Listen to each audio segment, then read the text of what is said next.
안녕하십니까. 은행은의 쏙쏙 경제 고정관입니다. 어제 대통령의 그 취임 4주년 특별 연설을 듣고 많은 국민들은 아마 깜짝 놀랐을 겁니다. 지난 4년간의 실정을 생각할 때 경제는 붕괴가 되고 있고, 경제는 뭐 거의 붕괴되어서 지금 청년들의 거의 3분의 1이 놀고 있는 상황이고, 그나마 취업된 사람도 거의 절반 이상이 알바나 비정규직에 종사하고 있어.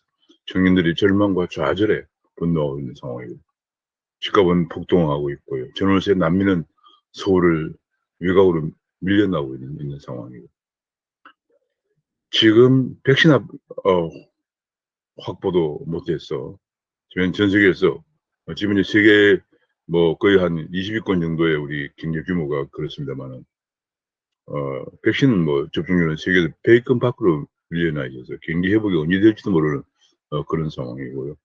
정치는 지금 자유민주주의가 거의 붕괴되고 있는 그런 수준입니다. 상권 분립이 완전히 표순되고 있고, 심지어 최근에 뭐 검찰 장악을 위한 검난이 거의 1년여 끌어오고 있고요. 사법부는 거의 지금 뭐 대법원과 헌법재판소라든지 이런 데서 특정 민변이나 아니면 우리법연구회, 국제인권법연구회 같은 그런 단체들이 지금 점령을 하고 있고요. 지금 이런 상황, 자유민주주의가 퇴색되고 있고요. 외교 안보 쪽에서도 거의 뭐 지금 대한민국의 근간을 이루고 있는, 그야말로 북한과 중국의 그 공산주의 그 공격으로부터, 방어를 해서 우리는 대한민국을 이렇게 번영된 국가로 만들어 안보에 지대된 한미동맹 자체가 지금 흔들리고 있는 상황 속에서, 중국과 북한의 눈치를 보는 과정에서 오히려 외교는 더 고립되고 있는 그런 상황이고요. 뭐 국방도 지금 뭐 완전히 지금 9.19 군사합의라는 걸 하면서 북한은 핵과 미사일을 계속 쏘아올리고 협박을 하고 있는 속에서 한국은 군사력이 계속 약화되고 있는 그런 상황입니다. 전체적으로 볼 때 뭐 정치, 경제, 뭐 외교 안보 등등 어느 곳 하나 성한 곳이 없는 백신 확보 등 어느 곳 하나 성한 곳이 없는 이런 지난 4년을 보면서 뭔가 대통령께서 좀 대국민 사과를 하고 정책 과오를 인정을 하고 사과를 하고 정책 기조에 대해 전환이 있지 않겠느냐 하는 기대를 혹시나 하고 했습니다마는 결과는 역시 마찬가지였습니다. 전혀 정책 과오에 대한 인정이나 사과는 없이 오직 마이웨이를 주장하는 그런 걸 보면서 정말 현실에 대한 인식이 국민들과, 물론 이제 대통령을 지지하는 국민도 있습니다. 현재 뭐 지지율이 떨어져서 29%까지 떨어졌다고 합니다만은 많은 국민들과 이렇게 현실 인식이 괴리가 큰가 하는 것을 다시 한번 절감을 하는 특별 연설이 아니었나라고 생각합니다. 오늘 아침에 많은 언론들이 그런 지적을 했습니다. 현실과 너무 동떨어진, 국민들과 너무 동떨어진 현실 인식에 대해서 많은 언론들이 정말 개탄을 하고 있는 그런 상황입니다. 그 얘기는 뭐냐면 남은 1년도 마이웨이로 가겠다는 얘기거든요. 오직 한 가지 잘못을 인정한 것은 부동산 정책이었습니다. 부동산 가격 안정을 시키지 못한 데 대해서 할 말이 없다라고 말씀을 하시면서도 정책 기조는 계속 밀고 나가겠다 이런 얘기를 해서 결과적으로 정책에 대한 기조 전환은 없을 것임을 분명히 했습니다. 정말 답답한 어제 그 특별 연설이었다고 생각이 드는데, 오늘 아침에 보도된 뉴스를 중심해서 한번 제가 그 부분을 따로 정리해서 한번 말씀을 나눠보도록 하겠습니다.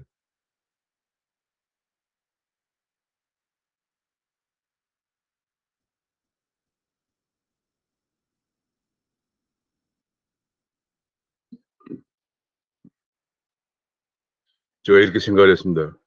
국민과 너무도 다른 문 대통령의 인식인데 잘못됐고 현실 인식.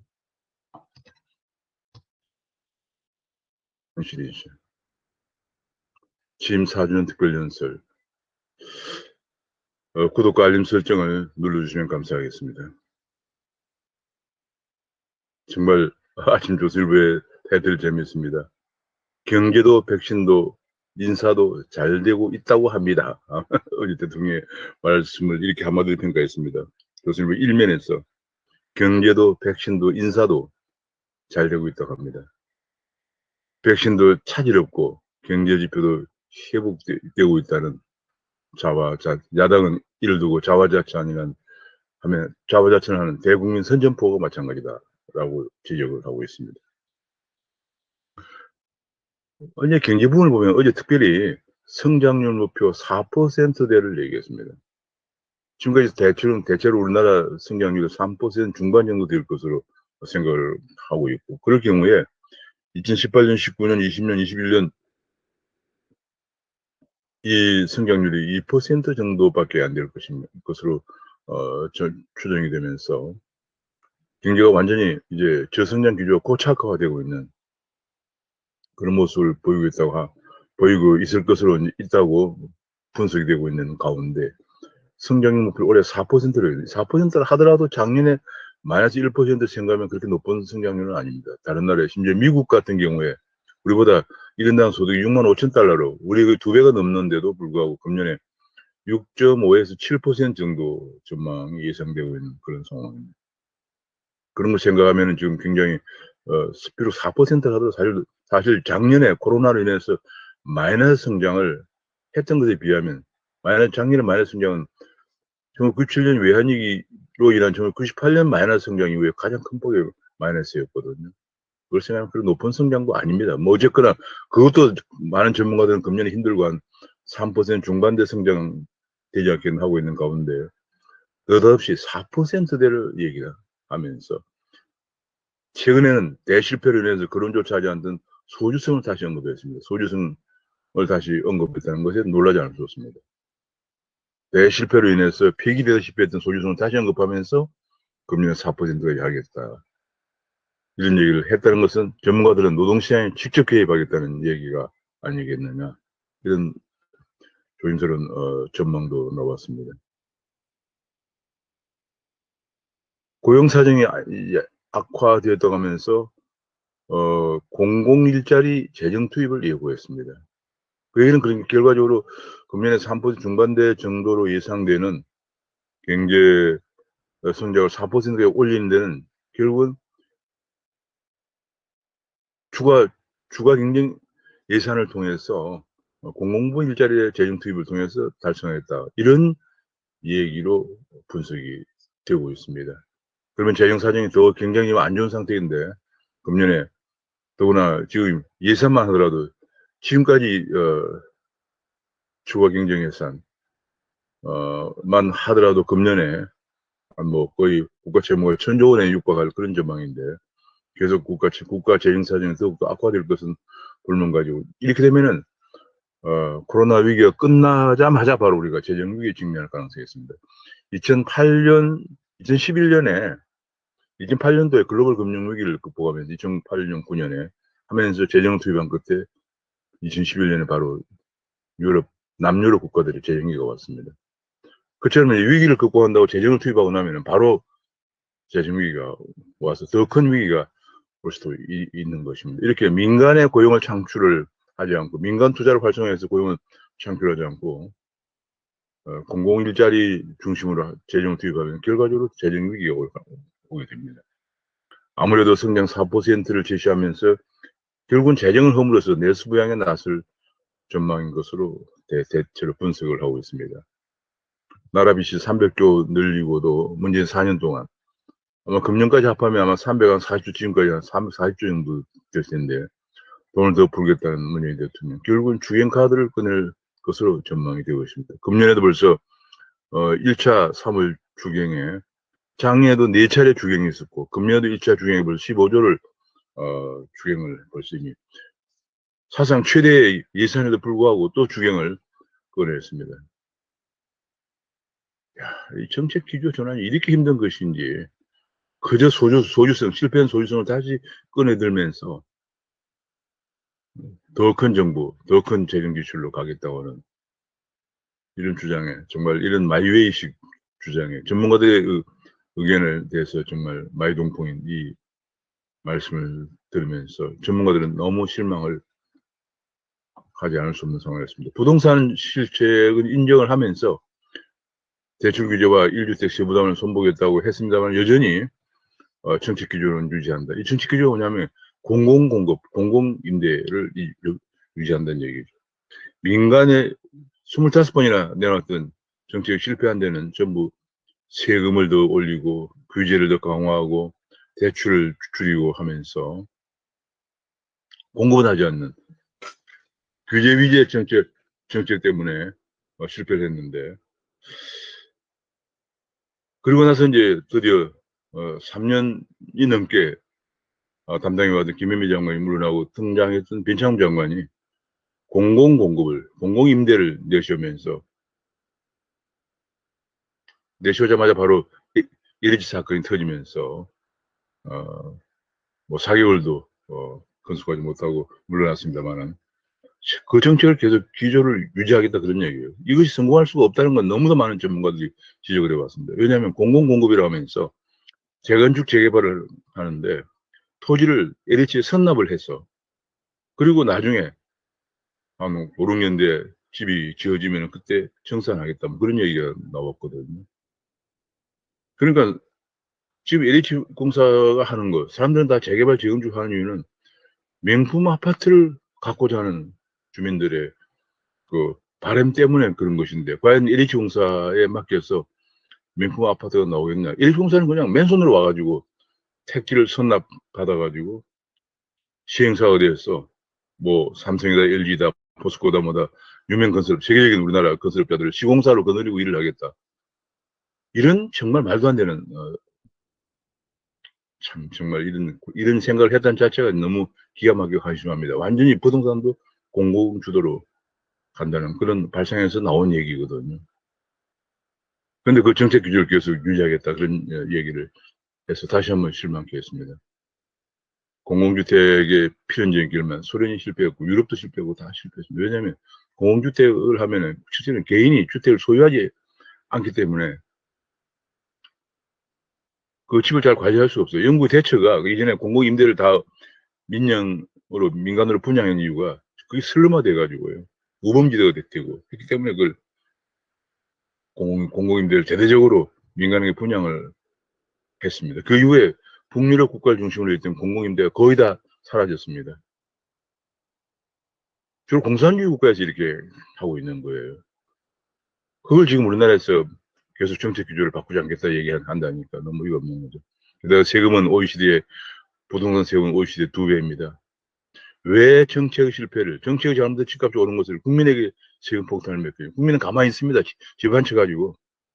우리 국민들이 살아온 과정을 보면 전반적으로 그 시골에서 지금 현재 60, 70대는 다 시골에서 올라와서 빈손으로 올라왔어. 아이들 교육시키면서 열심히 저축해서 집 한 채 갖고 있는 게 전부입니다.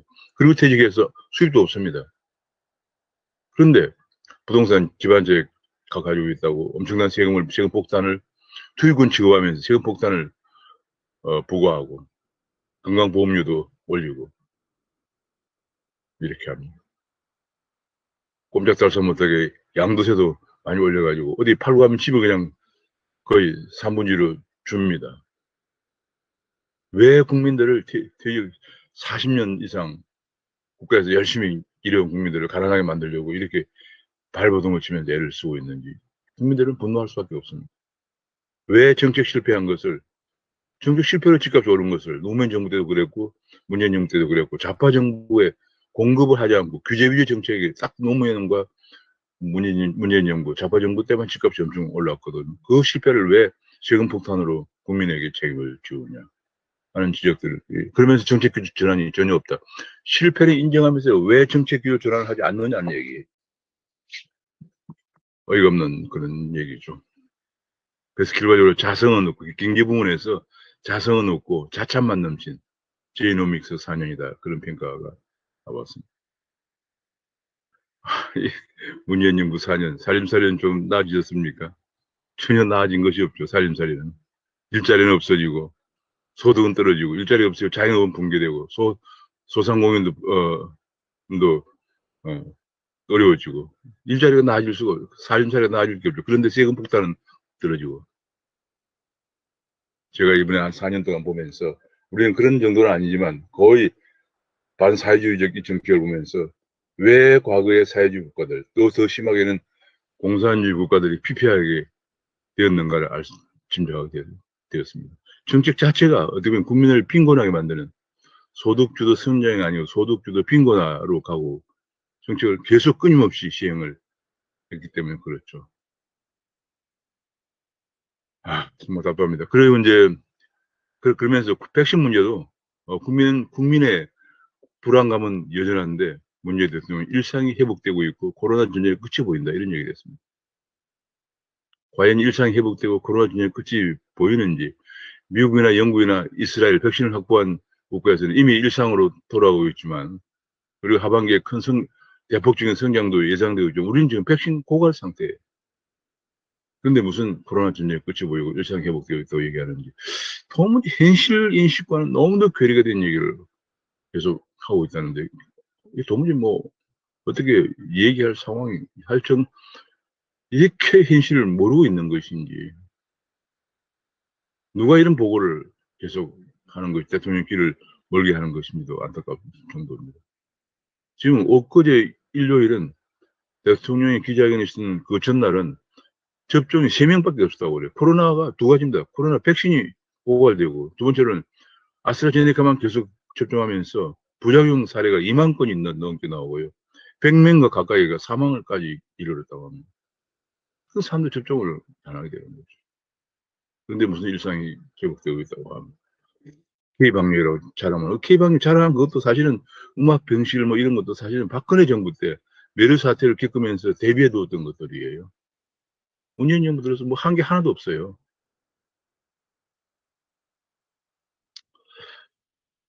백신 신규 접종 사실상 중단되었는데 차질 없는 진행을 평가받아야 된다. 오히려 이런 얘기를 오히려 하고 있습니다. 정말 너무 어이가 없는 현실인식이죠. 전날 딸랑 3명 맞았는데 차질 없는 접종 평가받아야 이런 얘기를 계속했다고 합니다. 정말 그러면서 계속 그런 얘기가 나오고 있고 또 한 가지 인사검증은 실패라고 생각 안 한다. 이번에 지금 29명의 장관급 인사들이 국회 청문보고서 채택이 안 된 상태에서 임명이 되었습니다. 거의 민심을 외면한 것이죠. 그냥 마이웨이로 간 것이죠. 그런데 이번에 다시 지금 장관 후보로 임명되어 있는 3명도 내진 자도 국민들의 상식으로는 납득할 수 없는 일들을 많이 저질러 온 사람들이었다는 게 드러났습니다. 뭐 이명수 장관 후보자의 경우에 도대체 학교에 있으면서 제자의 논문에 내 이름은 정도를 얻는 게 아니라 남편 이름까지 얹은 논문이 한두 편도 아니고 몇십 편이나 그런 논문을 발간했다든지 뭐 해외에 그 가족을 대동해서 해외여행을 해외 출장을 갔다든지 박준영 후보자는 더 기도한 차입니다. 공직자로 해외 나가 있으면서 1250여 종의 고급 도자기를 가져와서 판매까지 했다. 도무지 상식적으로 이해할 수 없는 일들이 너무나 정말 우리 국민들의 이 좌파 인사들이 이 정도인가 상식적으로 도저히 이해할 수 없는 일들이 너무 많이 일어나고 있습니다. 지난번에 조국 장관 파동 때도 도대체 그렇게 많은 스펙들을 교환하면서 아이들을 대학에 보냈다는 것에 대해서 자녀를 둔 많은 국민들은 분노를 했습니다. 이것이 공정이었느냐. 많은 분노를 했습니다. 그런 것들이 얼굴 한 번 안 붉히고 겉으로는 공정과 정의를 외치면서 본인들은 그렇게 해왔단 말이에요. 이번에 노영욱 후보자도 세종시에 있는 관사를 특별 분양을 아파트를 특별 분양을 받고 관사를 사용하는 부동산 문제. 지금 부동산 문제로 얼마나 많은 사람들이 낙마하고 있고 이것이 국민의 최고의 관심사이고 이번에 LH 사태가 터지면서 국민들을 주권으로 몰아서 집안채가 가지고 있는 국민들에게 시간 폭탄을 안기면서 본인들은 뒤에서 특권계층들은 LH공사 공공기관 직원들, 관련 공무원들, 관련 정치인들은 뒤에서 내부 정보를 이용해서 엄청난 투기를 해왔다는 것이 밝혀져서 국민을 공문을 사고 있는 이때 또 이런 부동산 문제를 갖고 있는 장관 후보자를 임명했습니다. 그런데도 인사검증은 실패라고 생각 안 한다고 얘기했습니다. 인사검증은 인사수석이 하는 겁니다. 인사수석은 누굽니까? 대통령이 제야에서 법무부인 할 때 같이 일했던 사람입니다. 줄줄이 인사검증 실패했는데도 실패라고 생각 안 한다 해서 아마도 그래서 오히려 부적격 인사라는 것은 청문회가 문제다. 청문회에서 능력보다 흥결만 따진다. 지금까지 장관들이 능력 있는 장관이 있었느냐. 조금 전에 얘기한 국토부 장관. 집값만 엄청 올려놓고 전월세 난민만 만들어놨죠. 교육부 장관. 지금 뭐 엄청나게 40년 평균화, 대학 반값 등록금 13년째, 게다가 자사고 폐지, 계속 인재가 없어서 4차 산업혁명의 차질이 인재 공급이 안 돼가지고 지금 개발자를 서로 스카우트하려고 난리를 피는데도 전혀 수월성 교육에 대해서는 눈도 굴쩍 안 하는 교육부 장관.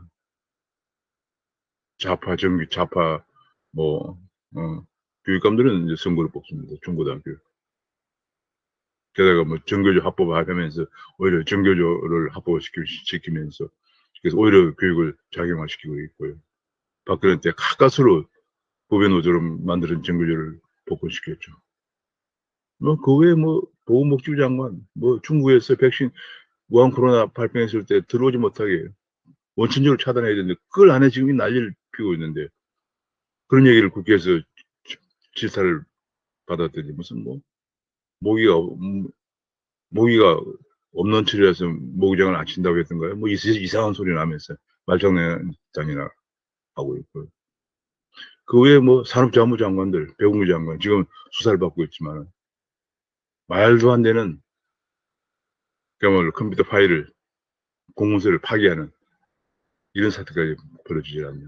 뭐, 제가 일일이 열거하자면 열거할 수도 없을 정도로 수많은 장관들이 능력이 있었느냐는 얘기예요. 장관 능력이 있었느냐는 얘기예요.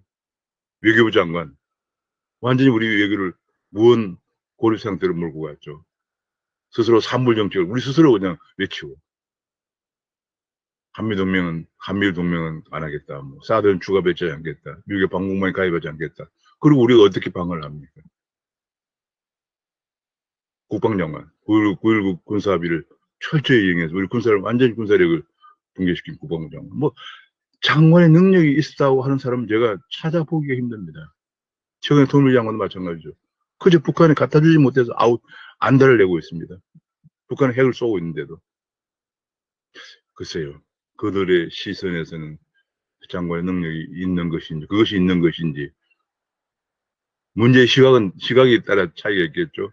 친중하고 종북하는 사람의 시각에서 볼 때는 능력 있는 장관인지 모르겠습니다만, 일반 국민들이 입장에서 볼 때는 경제는 붕괴되고 있고, 외교는 고립되고 있고, 국방도 붕괴되고 있고, 백신 하나, 방역 하나 제대로 못하고 있는 이 장관의 능력이 있었나요? 그리고 국회는 능력은 안 보고 흥결만 따진다고 얘기했습니다. 임혜숙, 박준영, 노영은 최고의 전문가다라고 죽게 세우게 했습니다. 정말. 상상을 초월합니다. 김부겸 청문 보고서도 문제입니다. 김부겸, 너 지금 뭐, 라임 펀드 사건에 연루가 됐다는 게 드러나면서, 과연 적격한가에 대해서 많은 논란이 제기되고 있습니다. 그래서, 결국은 또 이번에 또 32번째 장관 청문 보고서 채택할 가능성이 커지면서 그렇습니다. 마지막까지 이렇게 마이웨이로 갑니다. 그러면서 자유민주주의 협치를 얘기할 수 있는 자격이 있는지. 자유민주주의란 것은 상권 분립에다가 대의민주주의, 다수결을 하면서도 소수 의견을 존중하는 관용과 포용의 협치를 해야 되는데 저는 그렇지 못합니다. 야당 청문 보고서, 야당이 동의한 청문 보고서 채택 없이 이미 21명 장관급을 임명을 했고 또 3명을 임명하려 하고 어제 말씀을 미뤄볼 때 임명을 하지 않을까 전망이 되고 있습니다. MB와 박근혜 전직 대통령 2명을 감옥에 보내고 있습니다. 취임사에서 통합에 대한민국을 만들겠다고 했지만 전직 대통령 2명을 우리나라의 이재용 삼성전자 부회장이 감옥에 있습니다. 이 사면에 관해서 국민 공감대와 형평성을 생각해 판단하겠다. 약간의 여지는 열어도 이때 국민 공감대가 어떤 것인지는 잘 모르겠습니다. 많은 국민들은 아직 오해하고 있습니다. 검찰개혁 한다면서 검찰 장악하려고 그렇게 윤석열을 밀어내려고 1년 내내 시끄럽다가 나온 것이 김모수 장관입니다. 김모수 총장, 차관이 지금 현재 완전히 충성파로 이제 분류되고 있는, 총장을 임명해서 검찰 개혁을 한다는 것인지 국민들 그렇게 고개를 갸우뚱할 수밖에 없습니다. 외교안보 쪽에서 바이든 정부의 대북 정책은 우리와 긴밀히 협의한 결과다. 이게 또 무슨 소리인지 모르겠습니다. 지금 북한은, 바이든은 계속 북한의 비핵화를 강력히 주장하고 제재를 주장하는데, 우리는 계속 얼마 전만 해도 대통령이 뉴욕타임즈와의 기자회견에서 바이든이 김정은과 마주 앉아야 된다, 중국과 친해야 된다, 뭐 트럼프의 싱가포르 회담을 이어받아야 된다, 뭐 그런 얘기를 계속 해왔거든요. 정말 이번 열흘 앞으로 다가온 한미 정상회담을 앞두고 기초가 주목되는데, 이러면서 전혀 북한이 호응을 하고 있고 대화에 포근할 것이다. 그러면서 대북 전단 문제는 엄정히 집에 집행하겠다. 북한 대화를 거부 안 하고 있다. 마지막까지 평화 프로세스에 매달리고 있면서, 대북 전단 살포는 남북 관계에 찬물을 끼얹는 일이라서 엄정히 보고 집행하겠다는 주장을 계속했습니다. 우리나라 사상 처음으로 미국 의회에서 이 대북 전단 문제를 두고 인권 청문회까지 열렸던 사건입니다. 전혀 개전의 정책 전환의 기미를 보이지 않습니다. 많은 언론들이 1년 남은 문 대통령의 마이웨이에 대해서 얘기를 하고 있습니다. 마이웨이. 한국경제신문의 보도 칼럼이 사설이 이렇게 나왔습니다. 대통령과 국민이 보는 시장이 이렇게 다른가.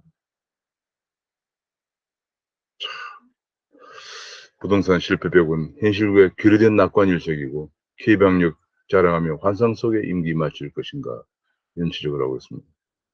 현실과 동떨어진 문재인 대통령 셀프 칭찬. 정의당도 반성문을 내놨어야 한다는 지적까지 했습니다. 사과 없이 좌우자찬한 문 대통령, 국민을 더 힘들게 해서는 안 된다는 얘기 나오면서, 중앙일보도 대통령 4주년설은 성찰도 비전도 없었다. 현실과 동떨어진 주장에 국정기조는 그대로 하고 실패를 인정하고 실용 중심으로 대전환해야 한다는 지적을 하고 있습니다. 동아일보에서는 남은 1년도 내내 내 갈 길 간다는 문, 이렇게 해서 국민 영령을 한데 모을 수 있겠느냐, 이런 지적을 하고 있습니다. 매일경제에서 제발 좀 좌우자찬하지 말고 잘못 수습에 집중할 때다, 마지막 1년을 마무리를 이렇게 한다는 주장을 하고 있습니다. 어제 문 대통령의 4주년 기념 특별연설이라고 해서 특별연설을 하길래 국민들은 혹시나 하고 많은 기대를 했을 겁니다.